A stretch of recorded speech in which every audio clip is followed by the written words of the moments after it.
नमस्कार, कुकीत मेरामध्ये तुमचं स्वागत. आज आपण पाहणार आहोत मिक्स डाळींचे सांडगे.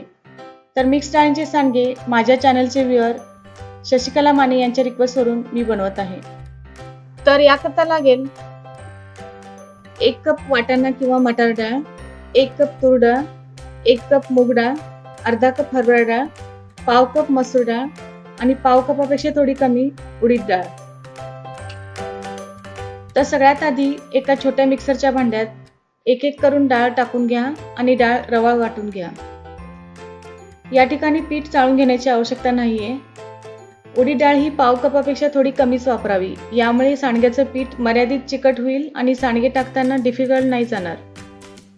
मिक्स डाळींमुळे सांडग्यांना चांगली चव येते.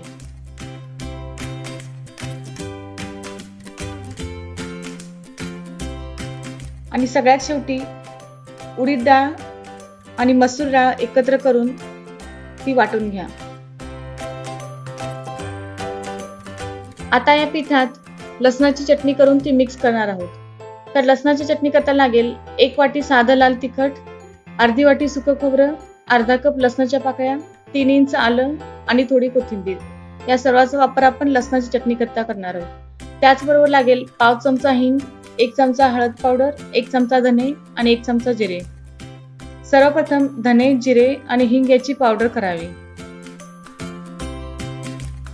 आणि ती डाळीच्या पिठात टाकावी. यानंतर आलं, लाल तिखट, लसणाच्या पाकळ्या, सुकं खोबरं आणि 1 चमचा मीठ टाकून थोडी कोथिंबीर टाकावी आणि हे सर्व मिक्सर मधून फिरवून घ्यावी. आता पिठात हळद, मीठ, तयार केलेली लसणाची चटणी टाकून छान मिक्स करून घ्या.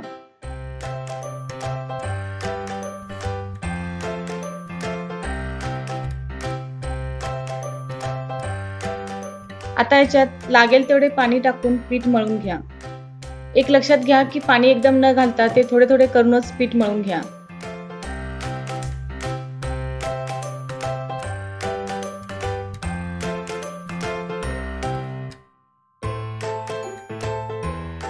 आता सांडग्यांचे पीठ तयार झालेलं आहे.